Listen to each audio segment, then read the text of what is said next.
होते. आपण दरवेळेस 1 ऑगस्टला मुंबईला जातो.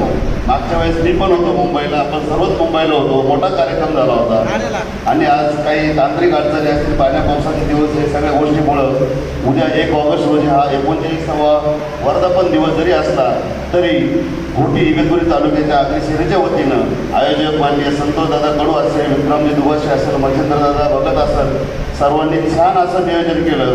राहुल भाऊ म्हणजे या अग्निसेनेच्या वर्धापन दिनानिमित्त निदान आरोग्य शिबिर जे घेतलं, ब्लड डोनेशन कॅम्प घेतला, अनेक अशा समाज उपयोगीच्या प्रयोग राबवले जातात. हे पहिल्यांदा मी बघतोय की एखाद्या पक्षाच्या म्हणा किंवा समाजाच्या म्हणा किंवा अग्निसेनेच्या एक जी संघटना आहे तिच्या वर्धापन दिनानिमित्त जो कार्यक्रम ठेवला, अतिशय स्तुतीजन्य कार्यक्रम ठेवला.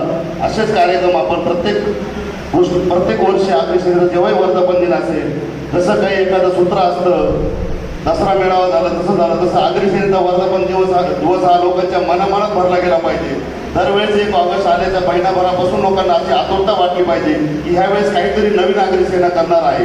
अशा या 39व्या वर्धापन दिनानिमित्त अग्निसेनेने, अग्नि समाज आयोजक इगतपुरी तालुक्याने आम्हाला इथं बोलून आमचा जो यथोचित सत्कार केला, त्याबद्दल मी सर्व आयोजकांचा आणि अग्नि समाजाचा आणि अग्निसेनेचं खूप खूप धन्यवाद देतो आणि थांबतो. जय हिंद, जय महाराष्ट्र.